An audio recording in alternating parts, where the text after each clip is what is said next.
माताओं को काटा जाता है, गौमांस को एक्सपोर्ट किया जाता है।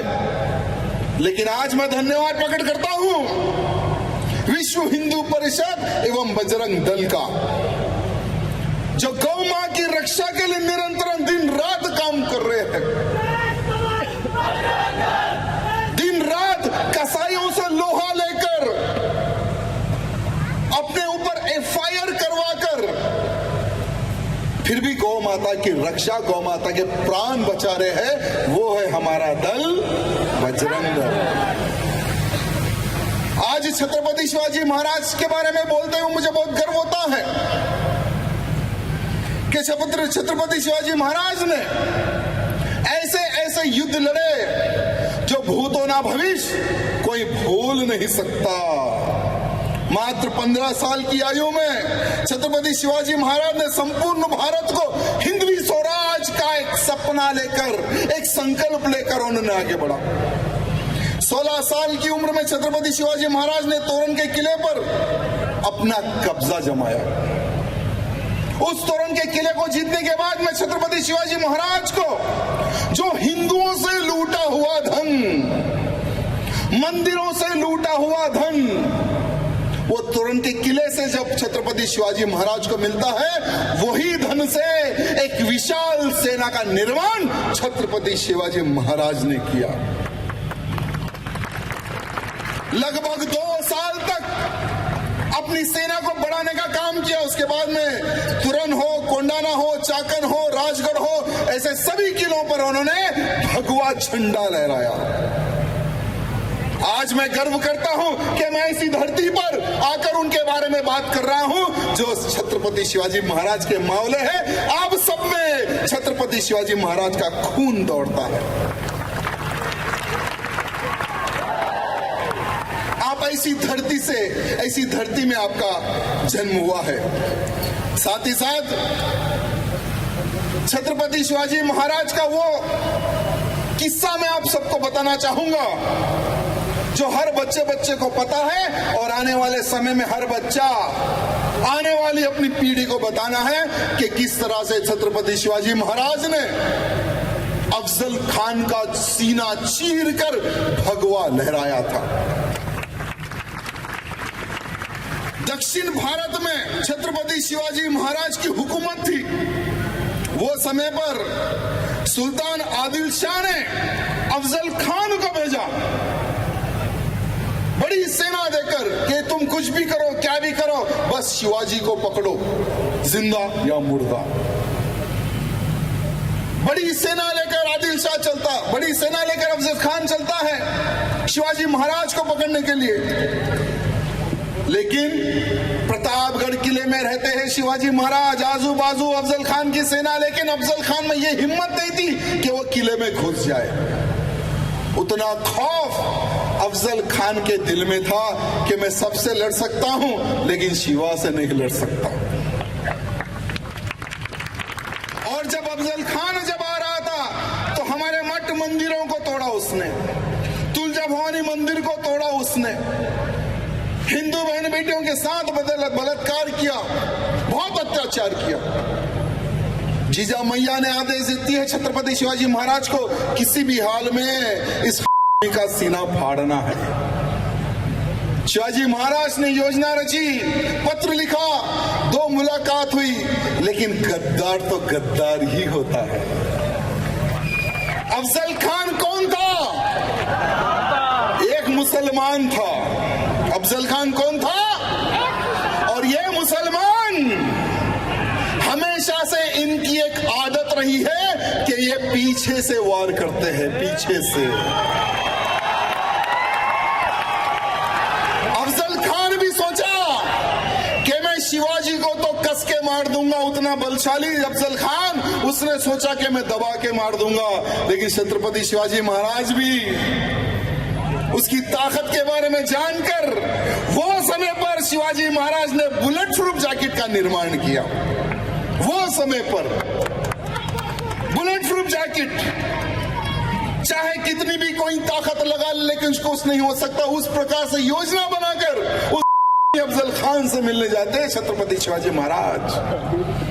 जब वो पीछे से हमला करता है तो अफजल खान का पेट फाड़ने का काम शिवाजी महाराज करते हैं। पेट फाड़ा, अतड़ियां बाहर निकाली और भगवा लहराया हमारे शिवा ने। अभी उस की एक खबर थी, उस अफजल खान की खबर का क्या हुआ? क्या हुआ उसकी खबर का हाल? उखाड़ के फेंक दिया गया। मैं हमारी महाराष्ट्र की सरकार से निवेदन करना चाहूंगा कि जिस तरह से आपने उस अफजल खान की खबर को तोड़ फोड़ के नामो निशान मिटा दिया, उसी प्रकार से संभाजी नगर में भी एक खबर उपस्थित है।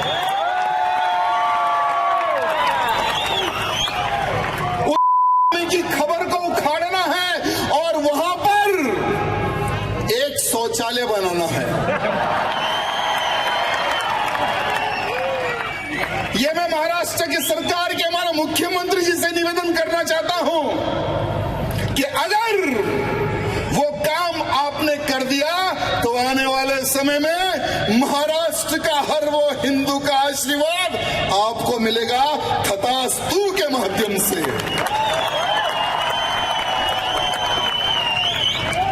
क्या मैं गलत कह रहा हूं? क्या मैं गलत कह रहा हूं? क्या वहां पर शौचालय बनना है या नहीं बनना है? अरे जिसने मेरे शिवा को मारा, जिसने मेरे संबा को मारा, चुनाव डिक्लेयर हो गए हैं, बहुत से बहुत 40 डेज है। तो राजा सिंह को हराने के लिए वहां की बीआरएस सरकार, एमआईएम की सरकार, अभी क्या है, एमआईएम के हाथ में इन बीआरएस की स्टीयरिंग है। 300 करोड़ रुपए मुझको हराने के लिए पैसा रखा गया। 300 करोड़ रुपए राजा सिंह को हराने के लिए प्लान किया गया। सिर्फ तेलंगाना ही नहीं, विदेशों में बैठे हुए आतंकवादी भी अब पैसा बिछाएंगे राजा सिंह को हराने के लिए। तो हमारे तेलंगाना के भाई बंधुओं को कहना चाहूंगा कि तुम कितने में बिकोगे ये तुम सोच लो। 5,000 में बिकोगे, 10,000 में बिकोगे, कितने में तुम बिकोगे ये तुम सोच लो। लेकिन एक बात ध्यान रखना, अगर 5,000 में बिकोगे तो 5 साल तक नहीं खा सकोगे। 10,000 में बिकोगे तो 5 साल तुम नहीं खा सकोगे। लेकिन अगर आपका भाई अगर हार गया तो ये मत सोचो कि हिंदुत्व का कार्य खत्म होगा, और तेजी से मैं हिंदुत्व का कार्य करूंगा। आज मैं विधायक हूं, ठीक है, मेरी कुछ लिमिट थी, सोचता था बोलने के लिए कि यार विधायक हूं, कहीं हमारे बड़े लोग नाराज ना हो जाए। लेकिन अगर मैं विधायक नहीं रहूंगा तो तुम्हारे को चुन चुन के मारूंगा।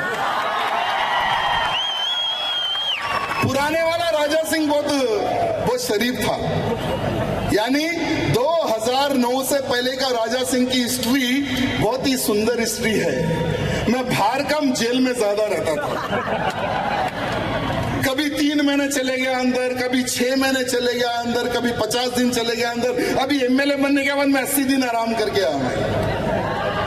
तो ये मत सोचो मेरे भाइयों कि हमारा पुलिस भाई आपके ऊपर एफआईआर लगाएगा, आप जेल में जाओगे, जेल में जाके आने के बाद में नहीं मैं धर्म का कार्य नहीं करूंगा। ये मत सोचो। आपके ये छोटे भाई को याद कर लेना कि राजा सिंह भैया जब जेल जा सकते हैं हिंदुत्व के लिए, तो हम क्या चीजें, हम भी जाएंगे जेल हिंदुत्व की रक्षा के लिए, गौ मां की रक्षा के लिए, लव जिहादियों को फोड़ने के लिए हम भी जाएंगे जेल। ये सपना आप सबका होना चाहिए। कोई भी कार्यकर्ता डरो मत, जो डर गया समझो वो मर गया। हमसे मत जुड़ो, डरने वाले हमें नहीं चाहिए, वो नपुंसक है। हमें नपुंसकों की सेना नहीं चाहिए, हमें तो मर्दों की सेना चाहिए। और इतिहास मर्द लिखते हैं, नपुंसक नहीं लिखते हैं, ये बात ध्यान रख लेना। अरे यहाँ पर जितने लोग उपस्थित हैं, कितने दिन जियोगे यार, कितने दिन? 50 साल, 60 साल, 70 साल, 80 साल, 100 साल तक तो मुश्किल है आजकल के खाने के बाद में। लेकिन जब भी मरो ना, इतिहास लिखकर मरो कि हम हिंदुत्व के लिए, देश के लिए हमने ये कार्य किया। जब तुम मरोगे तो तो तुम्हारे अड़ोस पड़ोस लोग ये बोलना कि ये हिंदू रक्षक आज मर गया, हिंदुत्व की सेवा करने वाला आज मर गया। 4 लोग आपके लिए दीप जलाए मंदिर में, अरे ऐसी मौत मरो की मौत ना मरो। अगर मरता है तो कोई उसे नहीं पूछता है, पूछता है क्या? अरे जब शेर मरता है तभी तो हलचल होती है, तो शेर जैसी मौत मरो। जैसे आज मेरा एक सपना है, जीऊं तो छत्रपति शिवाजी महाराज का जैसा, जिस दिन मैं मरूं तो संभाजी राजे जैसा। ये मेरा सपना है, और केवल मेरा नहीं, भारत के हर हिंदू का यही सपना होना चाहिए कि मैं जब तक जीऊं देश धर्म समाज की रक्षा के लिए जीऊं, बजरंग दल से जुड़ूं, विश्व हिंदू परिषद से जुड़ूं या राष्ट्रीय स्वयंसेवक संघ से जुड़ूं, लेकिन जब तक मैं जीवित हूं देश धर्म समाज के लिए मैं जीवित रहूं। बोलो कितने लोग संघ से जुड़ना चाहते हो? ऐसे हाथ नहीं, अपनी फोन